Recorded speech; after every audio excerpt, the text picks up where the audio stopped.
Nasce all'inizio degli anni 60 a Trevinano. So da chi è nata, ma non so come sia scaturita l'idea del motocross, non lo so. Il motocross è stato fatto in occasione dei festeggiamenti quando è ritornata la Madonna giù alla chiesa sua, e per la sorellità fu ideato il motocross da un certo signor Menoni Enrico che veniva da Brescia,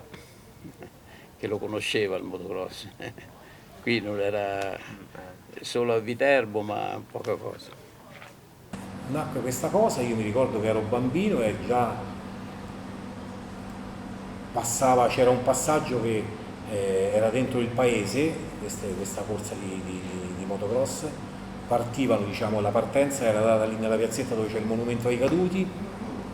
facevano tutta la via che va verso il castello, entravano dentro il giardino del castello e poi si svolgeva al di sotto che si vedeva tutte le persone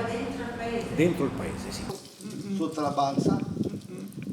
passava con i vigni, poi saliva su Pellarelli, che allora le erano bianche, strada bianca, non è che come ora che è asfaltata. Via la Croce,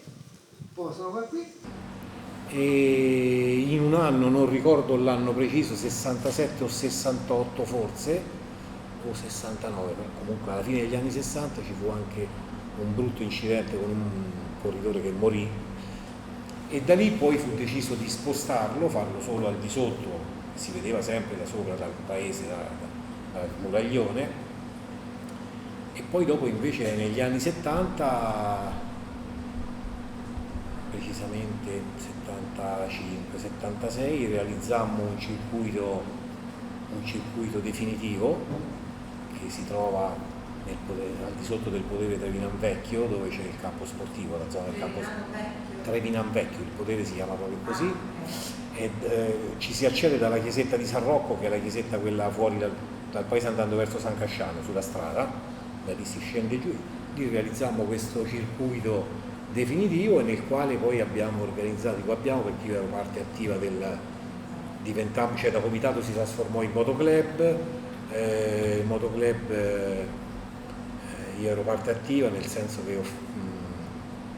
fui delegato dal motoclub a diventare commissario di gara, ho fatto dei corsi a Tirrenia con la federazione motociclistica, sono diventato commissario di gara, poi direttore di gara. Abbiamo avuto un campo a livello nazionale perché abbiamo fatto gare di campionato italiano dopo il 62 fino agli anni 85-86 così. Abbiamo fatto sia di motocross che di citicross. Si faceva tutti gli anni il giorno del 1° maggio, era diventata talmente consuetudine che si sono verificati degli anni in cui pioggia torrenziale il giorno del 1° maggio, la corsa non è stata fatta, non è stata rinviata, non è stato possibile farla, ma venivano comunque centinaia di persone perché si sapeva che il 1° maggio c'era questa corsa di motocross a Treviso. Si è perso perché niente, la gente non c'era più